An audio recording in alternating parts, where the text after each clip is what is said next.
Ever hear the term nocturnal tourist? Probably not. It's a term I made up to describe visiting wild places under the full moon at night. Our next destination is Joshua Tree National Park, one of the loveliest places to spend a night under the full moon.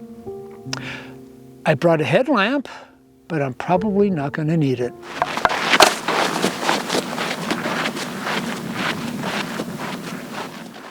The hike begins from this dirt parking lot just off the grandly named Park Boulevard. Directions to the trailhead are in the description. I'll talk about the water situation a little later. Well, I can already tell I can't hike with a shirt on. Along with the possible heat, even in the winter, the sun here has a habit of frying skin. Loads of SPF 50 for my pale dermis.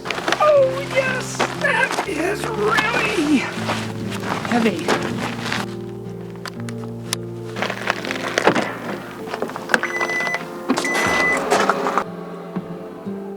The trailhead, next to a somewhat odorous outhouse, is at the west end of the parking lot.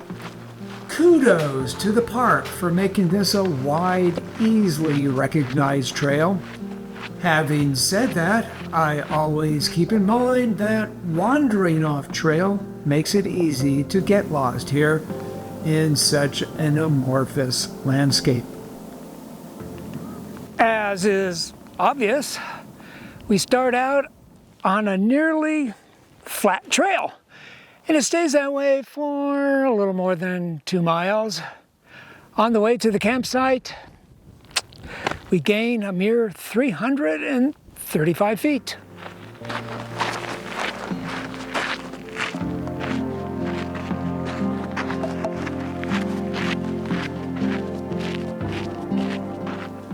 There's something so appealing to me about hiking in the desert. It's the uncluttered nature of the landscape. I feel as if, I could wander wherever I want. But also it's this illusion of infinity all around me. During the day, the distance my eyes can scan is measured in tens of miles. And at night, as we'll soon see, is measured in tens of light years. This all makes the desert simple, stark, and sublime. Oh my God, trying to get this on. You know? Should have undone the strap.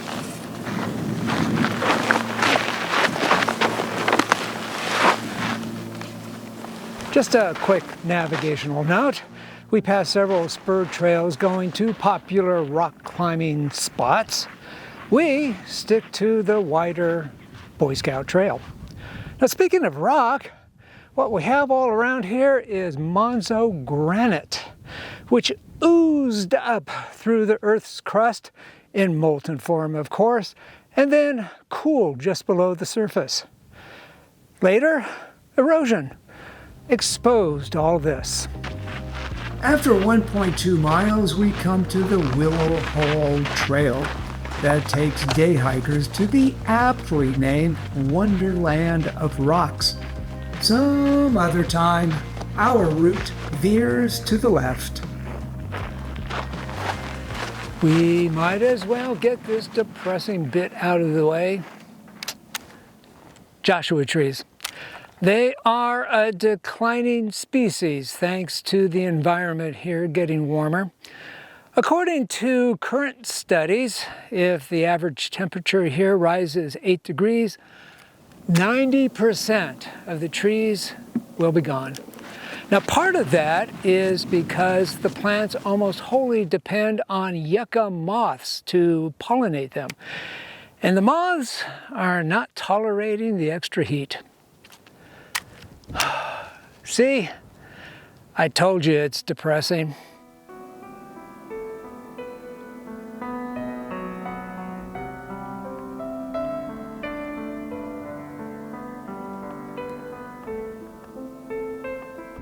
Along the way, we pass these signs for designated campsites, of which there are 10 near the Boy Scout Trail. These are the only legal places to camp around here, and they're spaced far enough apart that it feels as if there's no one for miles. In fact, that might actually be the case.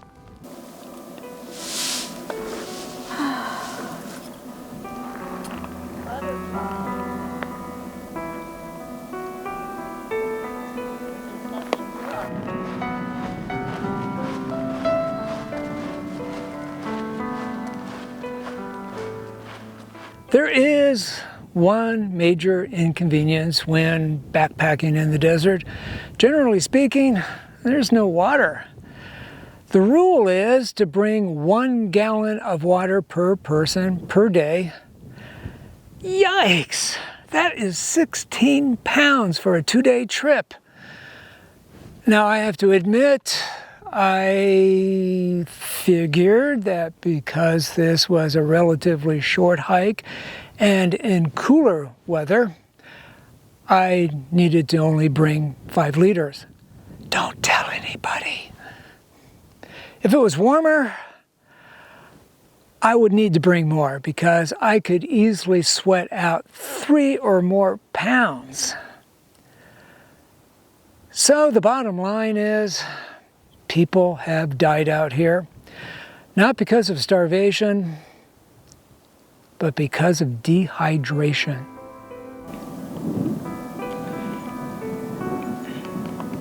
Why are we here?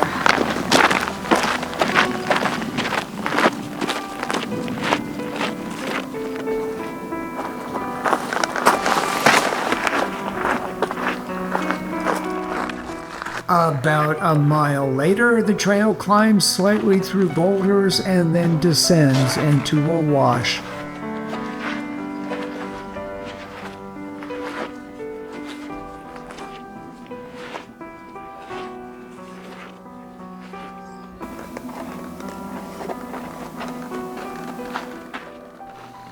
I should note that campsite 7 and the nearby number 6 are about 3.5 miles from the trailhead and good ones to reserve.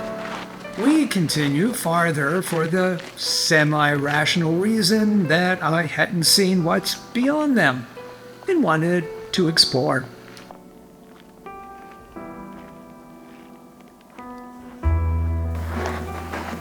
From this junction, we start descending a wash.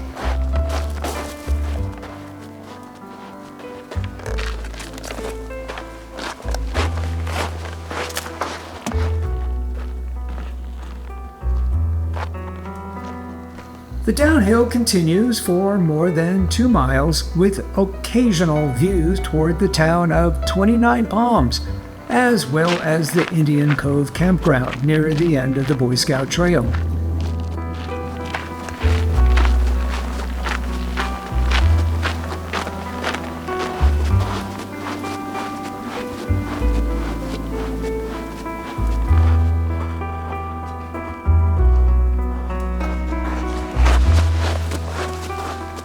And then, finally, near the bottom of the wash, we come to our campsite.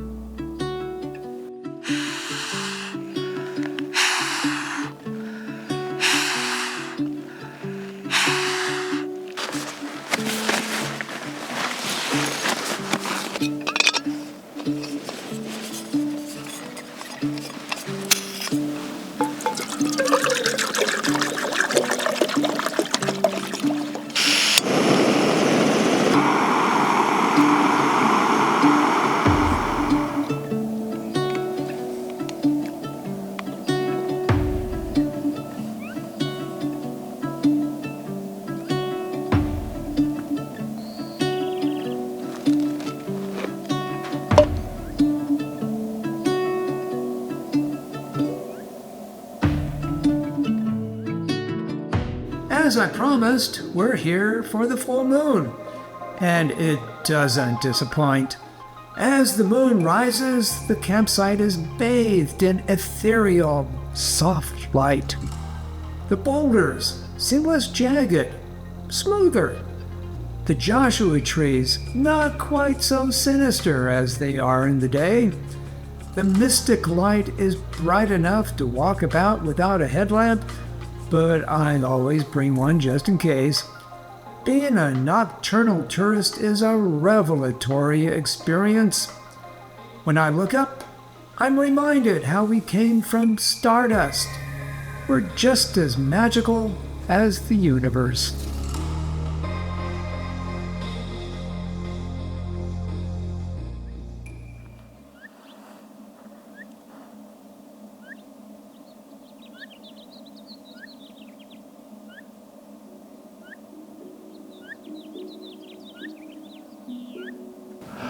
Ah, morning. The light is a little duller than it was last night. Now we have a fair amount of uphill this morning to hike before we get to the trailhead. And I've managed to squirrel away more than 1 liter of water. Hopefully that's going to be enough.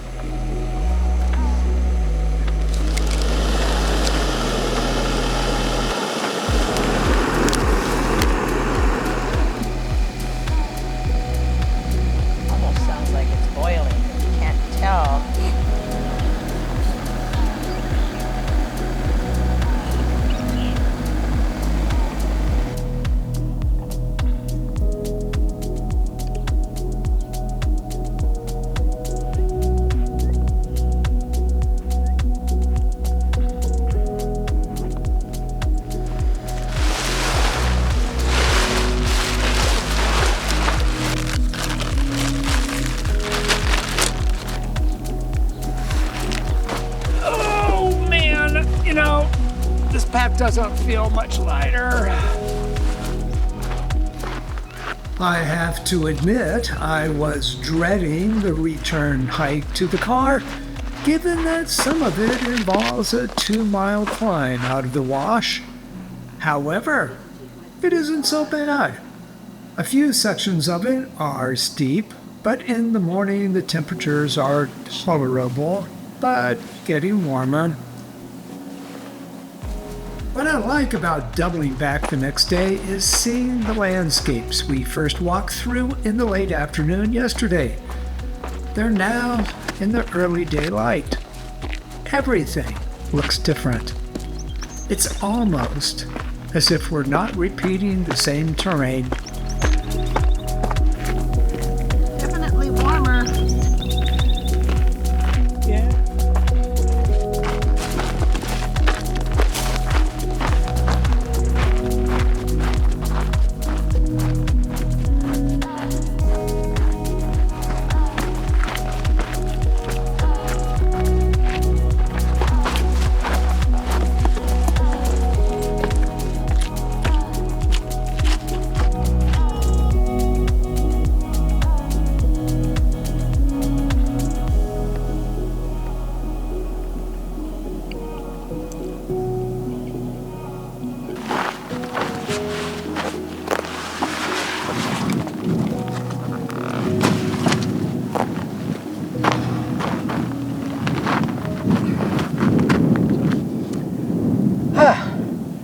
About 2.5 miles to go.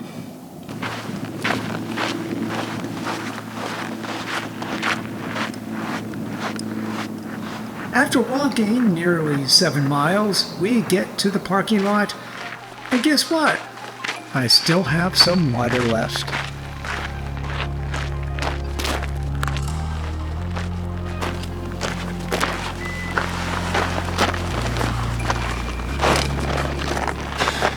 That was a celestial hike.